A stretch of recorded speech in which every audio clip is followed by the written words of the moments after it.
Hey y'all, Scott here. Online personality test. I have no idea who I am, so just let Google tell me. You have to shout to make a point properly.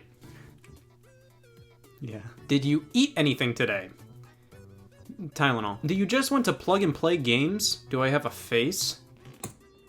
I won! So you have a video game console, right? Welcome to the club. And you have to plug it into the wall, then plug it into the TV, then plug in a controller, then play it. This isn't plug and play technology. Have you been keeping track of the plugs at play here? I just want to plug something in once, and I'm done, and it has a nose. I wasn't expecting an answer this soon. Plug and play games were the sole reason some bin in my living room's corner had purpose. If you didn't own at least one of these from 02 to 09, did you even exist? These things were the thing back in the 2000s. They came in these big fat boxes and proudly proclaimed, plug it in and play. See, no power adapter or extra controllers were necessary. All you had to do was pop in a couple of batteries and plug this directly into your TV with the yellow and white cables. Or I don't know, they could be forks, I'm colorblind, these things could be anything. Composite cables, one for video and one for sound, and if you're good enough, another one for sound. Once you were done with the setup, you'd flick the switch on the controller and boom! Look at this, no power adapter necessary. It plugs directly into the TV. This is magical. Plug and plays were always charming little distractions, and they were easy gift ideas for kids. They were only like 20 bucks a pop, and you didn't have to think about what game console your kid had. All you had to know was, oh, my son likes circles, this'll do. But many times these plug and play games felt like an excuse to sell subpar games inside of a colorful container. Like, I don't want to play this, I want to eat it. The core plug and play brand I remember was by Jakks Pacific, but they weren't the first of their kind. The TV Boy from the 90s was the first plug and play many will point towards. It repurposed Atari 2600 games and included over 100 of them in an oval. Technology was evolving and fast. This was more of a bootleg console though. Pretty much all of the games included weren't properly licensed and had their names changed. But what the TV Boy did was not only obtain a cease and desist, but also set the standard for plug and play games in the future. Power them with batteries and utilize older technology. And one of the first ones to do this, legally, was the Activision 10-in-1 byte Toy Max in the year 2000. While not 100% confirmed, many do believe this was the first of the modern plug and plays. You have the cables, the logo, the legality, it has it all. This device features 10 Activision classics from the Atari 2600, so you know what that means, it looks like this. Yes, this is the controller you'd associate with the games included on this plug and play, and then this is the plug and play you wouldn't be able to identify in the street. So the on and off switch and reset buttons are on the shoulders, cool, and we have two D-pads, cool, with one acting as the buttons, cool, and the game selection.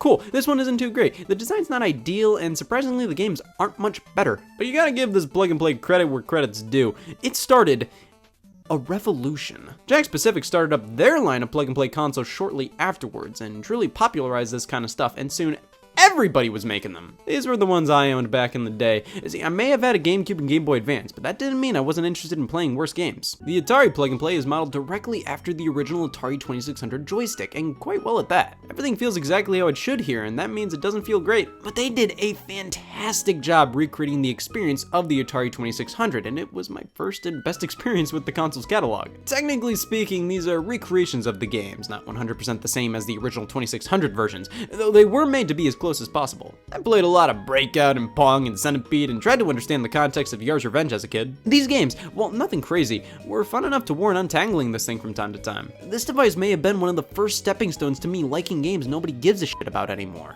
Of course, I brought up previously how it was strange I had so many of these things when I had perfectly working game consoles at hand, but the Atari Plug and Play offered something those consoles didn't.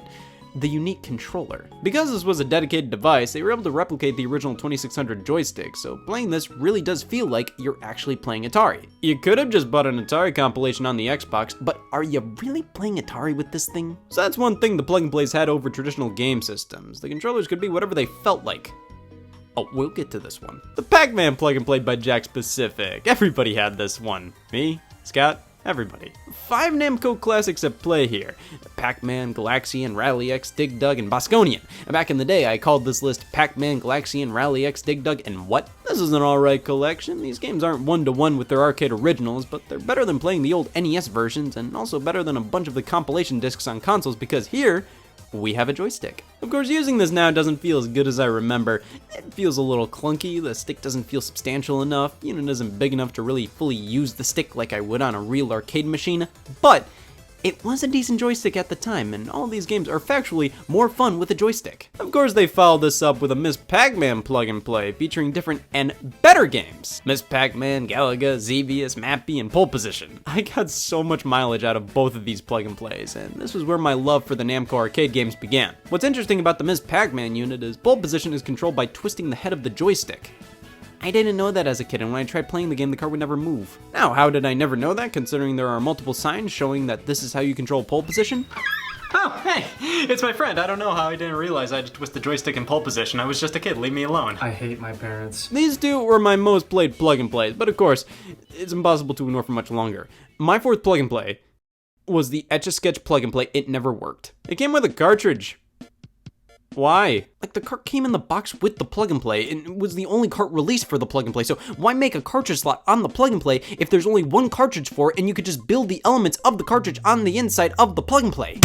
What the f***, Etch-a-Sketch? I don't have this one anymore, so I'll throw the concept of it to the side and make way for my true final plug-and-play I owned as a kid.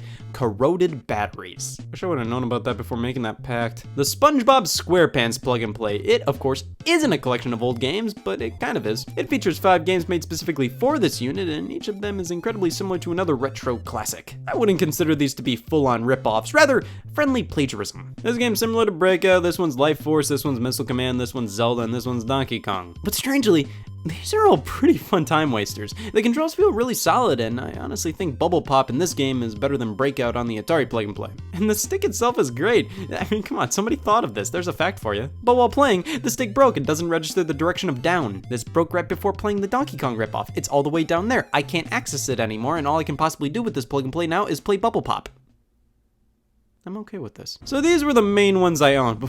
Wait, actually, I did have an Intellivision one because all 9-year-olds love Intellivision. It was alright, though I remember the controller feeling really cheap and generic. I mean, this is what an Intellivision controller is, so let's play Spot the Difference. It seems like various plug-and-plays reused old assets, whether it was games, game design, graphics, sound effects, menus, or even the controller shell itself. Where's the evidence? Well, look no further than RCA TV Joypad console. So this uses the same controller design as my old Intellivision one, and just makes me ask, why is there a joystick and a D-pad, and how is this a D-pad? It's more hubcap than D-pad. I would ask why this is necessary for Intellivision games, but who knows, maybe this controller design was tailor-made for RCA TV Joypad console. You know, I always associate RCA with TV remotes, so they're one of my top 7,000 candidates for making a good game console.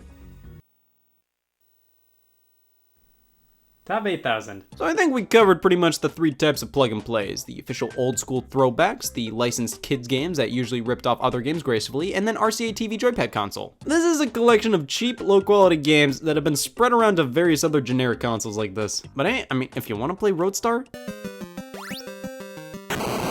don't. There's also Go Bang Animal Pool. That's not a sentence, it was a list. Well, that was my collection of plug-and-plays as a kid. Kinda. You know, these were frequently played by me, which is weird to think about. I mean, pretty much all of these had outdated and subpar graphics, and I always had better quality stuff playable on my actual game consoles. But most of the games included on these things were addictive, high score-based titles. Games you could just pop in, play for a bit, and pop out. These were solid games to have on these things, because when you wanted to play them, just plug it and play. You didn't have to worry about making room on the power outlet or anything. Of course, being battery powered meant more times than not when I'd want to play one of these things, I'd pull it out of storage and go, oh fucking shit, I left this thing on for a month. It kept things simple though. Now, why do all of them require a screwdriver to access the batteries? I don't know, this is a bit of a pain. But hey, there were tons more plug-and-play, specifically by Jack Specific. There was Spider-Man, Pinball, Poker, Mortal Kombat, Fantastic Four, Scooby-Doo, Batman, Star Wars, Capcom, Superman, 1 vs. 100, WWE, DreamWorks, I'm forgetting thousands more. But here are just a few more I've picked up recently. Atari's back, and this time with a knob! The Atari Paddle plug-and-play, similar to the joystick, but this time we're replicating the original paddle controller, which allows for smooth as butter movement in games like Pong and Breakout. This feels so much better than the original Atari one. I mean, I loved playing Pong and Breakout with this thing, but controlling them was a bit stiff. In Pong, you could always find one spot that the ball would just keep going to and just stay there for hours to rack up points. In the paddle plug-and-play, the games are so much more fluid and fun to control. Jeopardy and Wheel of Fortune. See, Wheel of Fortune has an actual wheel. What did you do today? This is a good one, even if it didn't accept my answer for what a slogan might be. The elephant attacks that. It was curiously strong mint. The wheel feels great, and Wheel of Fortune makes a ton of sense as a plug-and-play. Now Jeopardy, if you play with 3 people, you can buzz in as others. It's great. The Disney Plug and Play features a couple of games based on various Disney characters. This is most similar to the SpongeBob one. Each game is of a different style. The first one, you have to change the direction of the bridges to make a clear-cut path. So I constantly failed at the first level, but afterwards I swept the fucking floor with Timon to the rescue. We have a Lilo and Stitch platformer, Duck Golf.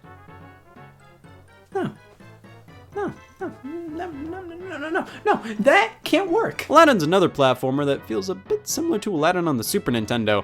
It might just be because you can throw apples in this one too. But it ends with a very basic puzzle game based on The Lion King. You know, that's 2 Lion King based games in one whole thing. I don't like how the Disney logo is slanted because I keep thinking that's the top of the device and accidentally point the joystick in the wrong direction. But hey, these plug and plays always have such fun designs. At least the joystick looks like a circle. Well, to quote me at the end of this sentence, there's always an EA Sports one. Yeah, the EA Sports plug and play, shaped like a Sega Genesis controller. It comes with Madden 95, NHL 95, and fingers crossed Timon to the rescue. Damn it. See, I enjoyed the fact this exists, but my god. 2 sports games from the 90s that stores would pay you to take from them, included in a Sega Genesis controller you plug directly into your TV. I like when these plug and plays offer unique-ish games or games with controllers you couldn't get on regular game consoles. This one's a bit too fucking worthless for my liking, but it's kinda neat. And hey, at least it's fairly G-rated.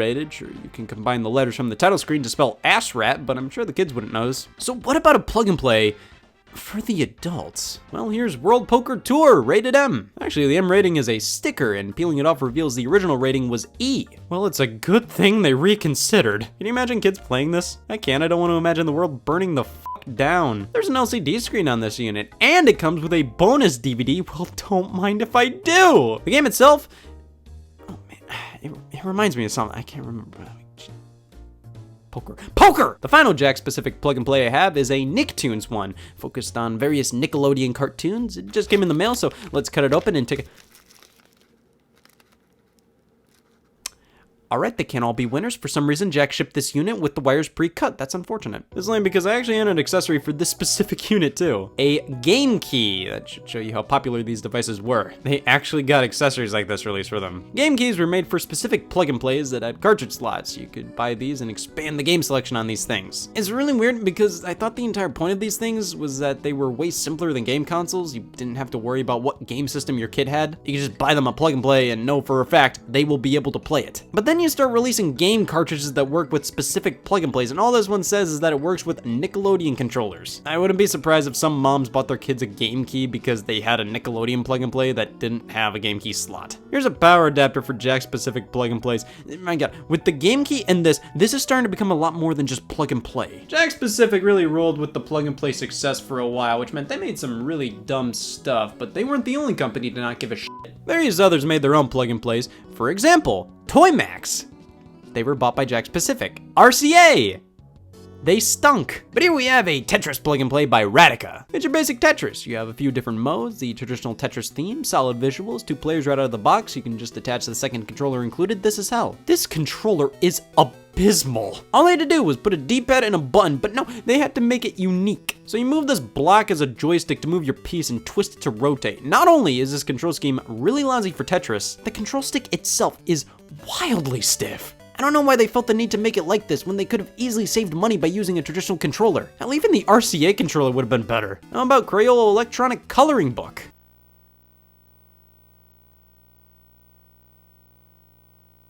I don't know why I'm disappointed. TV Wild Adventure Mini Golf. There better not be any ducks or I'm gonna fucking lose it. So this is interesting. It's a motion control golf game. You adjust your shot like this and wave the golf club over the sensor. Problem is, waving anything will register it as a hit, so as long as you keep the sensor covered, your character will constantly putt. Here's another gimmicky one, American Idol Dance Showdown. American Idol, you know, the competition show about singing. Here's a dancing game. It's a blatant clone of Dance Dance Revolution. You get a mat, you lay it out, and step on the right arrows at the right time. See, it's fine, but I personally feel that plug and plays work best when they supplement what you can do on a home console with unique controllers instead of just offering a version of DDR that a dollar store can sell. So that should give you a pretty good idea as to what the plug and plays were back in the mid-2000s, but that doesn't mean they aren't still readily available today, though I have no idea who's still buying them.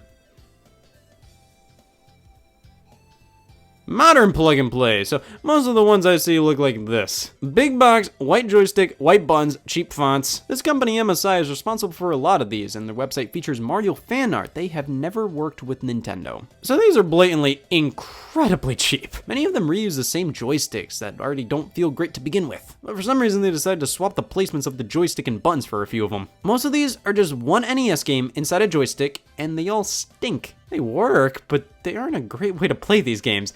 So much about this doesn't make any sense. So you wanted to make a plug and play for people who were nostalgic over Mega Man 2 on the NES? So you put it in a controller absolutely nobody played this game with? Like seriously, why a joystick? Why not something that at least resembles an NES controller? Plus, like I said, a lot of these only contain one game. This Space Invaders one, like seriously, is just Space Invaders. There have been so many other Space Invaders plug and plays before this with multiple games. This one, just Space Invaders. And it's not even that accurate to the arcade version. It's the Famicom version. Who played the Famicom version? Double Dragon. I mean, I will give this the benefit of the doubt. The batteries might be in here a bit wobbly. See, that's a problem with a lot of these units. Graphical problems if the batteries aren't fully in or are starting to go. But God, this looks bad. And it's just Double Dragon 1 on the NES. If you have the joystick, why not have the arcade version instead or include it alongside this? WrestleMania, yeah, just the NES game in the same joystick. Why don't I hear anybody talk about how garbage this company is? But I found this Pac-Man one at Walmart recently. It's actually pretty good. The design may not be the most comfortable, and sure, having the wires contained at the bottom with a lid may sound like a good idea, but just ends up making it more complicated to put away because now I have to cram all the wires back in and not lose the lid. But the stick and buttons feel pretty alright, and the game selection is pretty solid. It even includes the final level of Pac-Man where it's a full-on unbeatable glitch.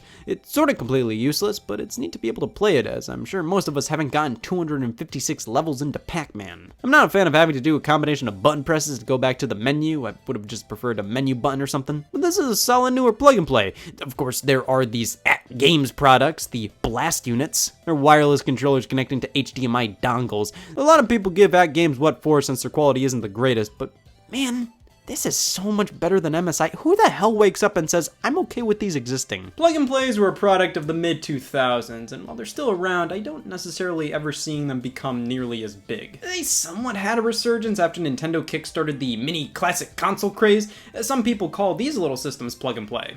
I retaliate with, look at all these plugs. See, on the surface, these things may seem nothing more than cheap toys with extremely basic games for children.